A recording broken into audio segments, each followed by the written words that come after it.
What would happen to the U.S. military if the government were to shut down?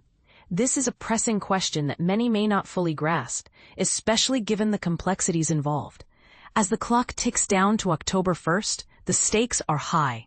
If Congress fails to reach an agreement on funding, a government shutdown will ensue, leaving active duty service members in a precarious situation where they must continue their essential duties without immediate pay. This means that those who serve our country, along with National Guard members currently deployed, will be required to fulfill their responsibilities, but their compensation will be delayed until a resolution is reached.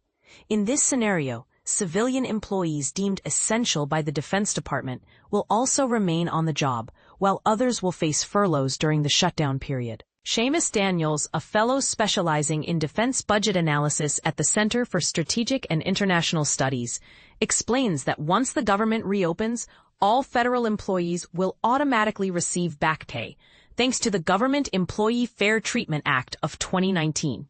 However, active duty military personnel may not see their paychecks on time unless Congress enacts a specific piece of legislation, similar to the Pay Our Military Act, passed in 2013, which ensured that military pay and allowances continued during a shutdown.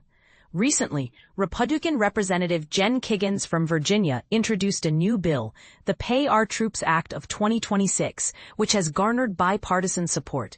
This legislation aims to ensure that military and Coast Guard members receive their pay during a shutdown. However, with the House not in session until October 7, the likelihood of this bill passing in time is slim.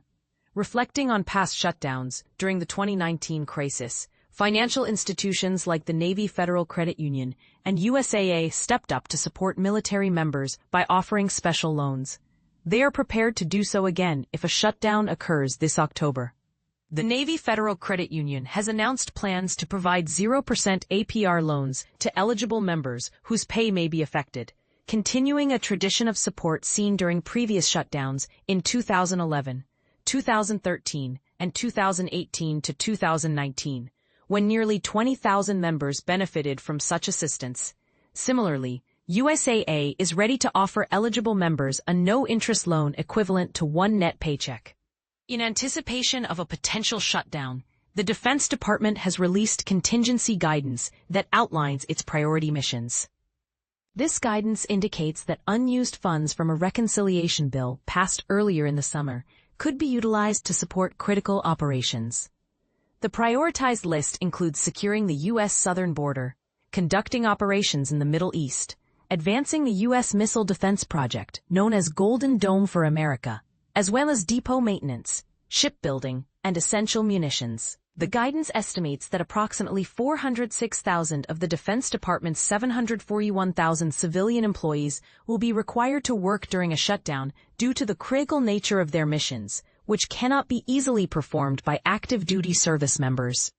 While a memo from the White House Office of Management and Budget suggested that some civilian employees might face layoffs, the Defense Department's guidance indicates that furloughs will occur, but there will be no cuts to the civilian workforce. During a government shutdown, medical and dental care services will continue, as outlined in the contingency guidance. However, elective surgeries and procedures may be postponed unless they are deemed necessary for maintaining military readiness. Importantly, private healthcare services under the Defense Department's TRICARE medical insurance will remain unaffected and continue without interruption. As we consider the implications of a government shutdown on our military, it raises important questions about the support and resources available to those who serve. How do you feel about the potential impact of a shutdown on military personnel?